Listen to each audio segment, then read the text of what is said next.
And in South America tonight, an environmental problem of a much greater magnitude. The destruction of the Amazon rainforest. A worldwide disaster. In the 1980s, the world learned that the Amazon was in danger. Trees are falling at a startling rate. 77,000 square miles of an area twice the size of Belgium. The size of New York State. The size of California disappears. And why it was so important to save it. 1/5 the oxygen we breathe. 20% of the world's fresh water. Half of the species of life on Earth is in these forests. It's an ecosystem the entire world needs for its survival. By the 1990s, it seemed like it was too late. The destruction accelerates. More than twice as fast as previously believed. Virtually impossible to control. Once it is gone forever.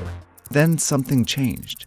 The annual destruction rate of the Amazon rainforest has dropped by 70%, the lowest rate of deforestation since records began. The Amazon could achieve the end of deforestation, a huge accomplishment. But in order to keep it safe, there was one condition. Protecting the forest is a continual process. Brazil will need to stay vigilant. But it didn't. The Amazon is burning. Consumed by fire. Fires have been raging. Thousands of fires are blazing. More and more trees are cut down. Deforestation of the Amazon rainforest hit its highest rate in a decade. Today, the Amazon is being destroyed all over again. The question is, can it be saved this time?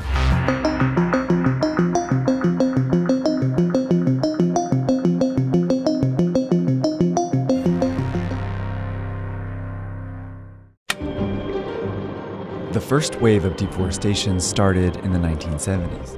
That's when Brazil's military regime saw the potential for profit deep in the Amazon.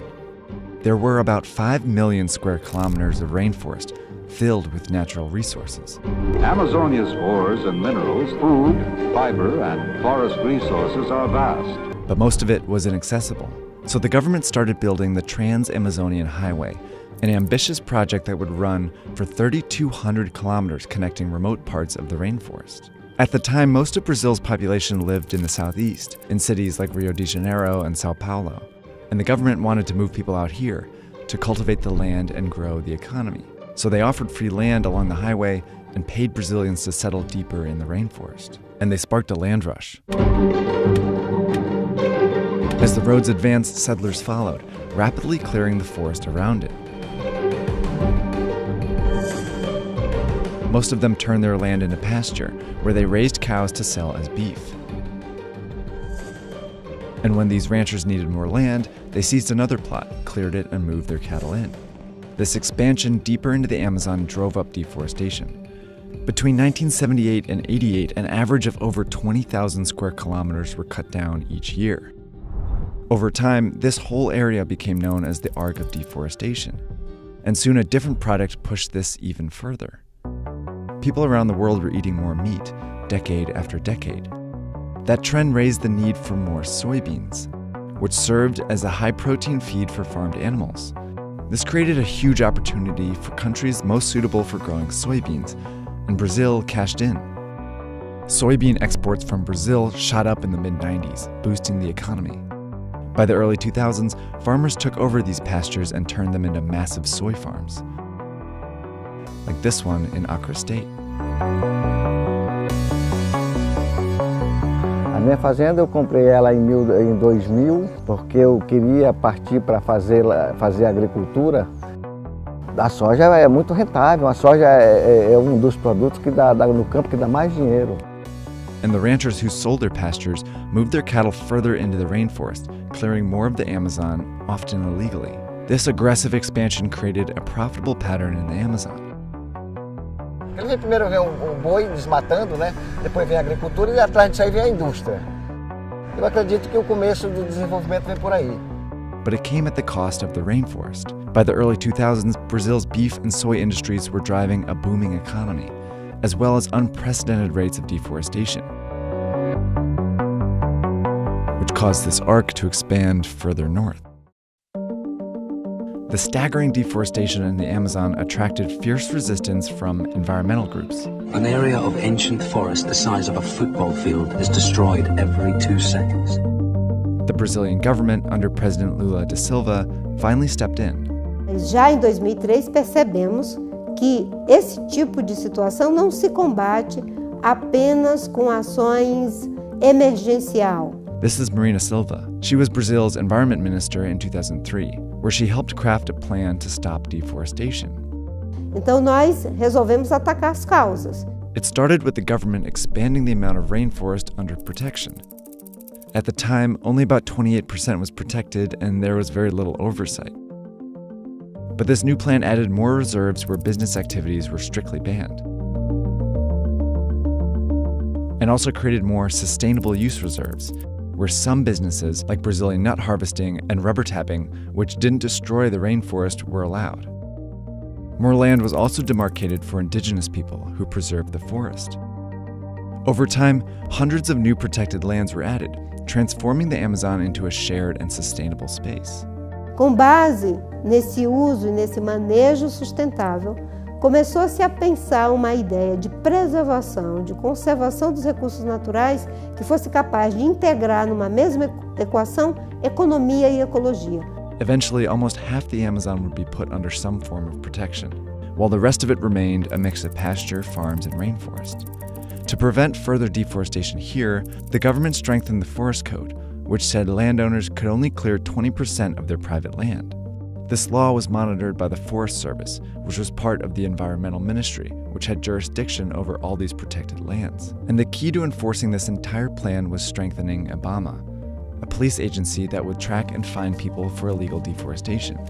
Na agenda de combate a práticas ilegais foi um trabalho feito em parceria, fazendo um processo de investigação, utilizando a inteligência para incidir sobre os crimes ambientais e as organizações criminosas.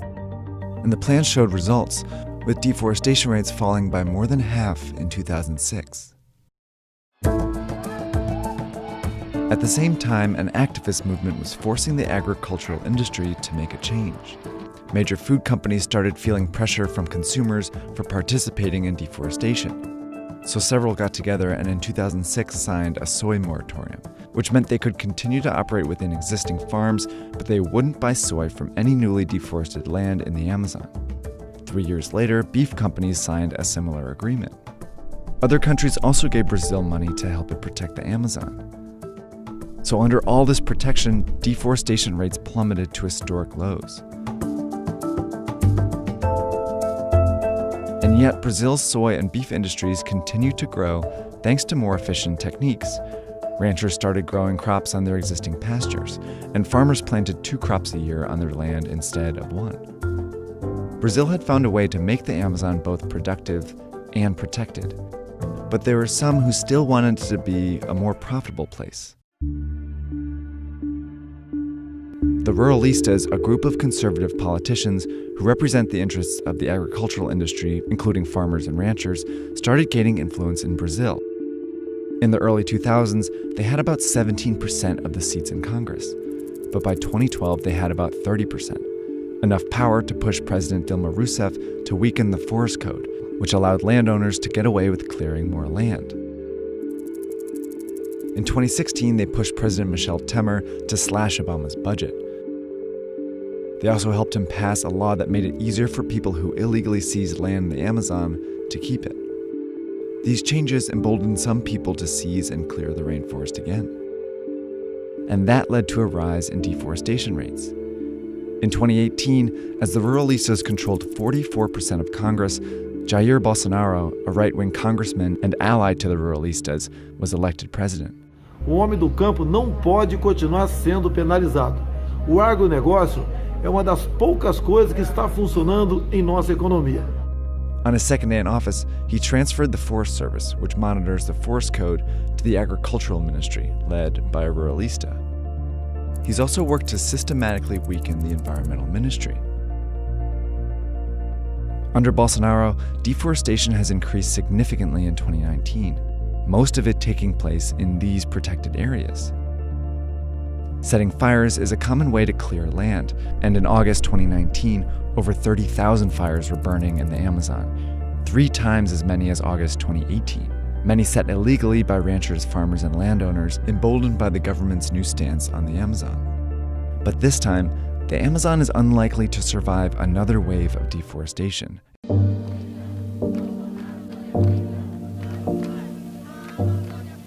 In the last 50 years, it's estimated that about 17% of the Amazon has been deforested.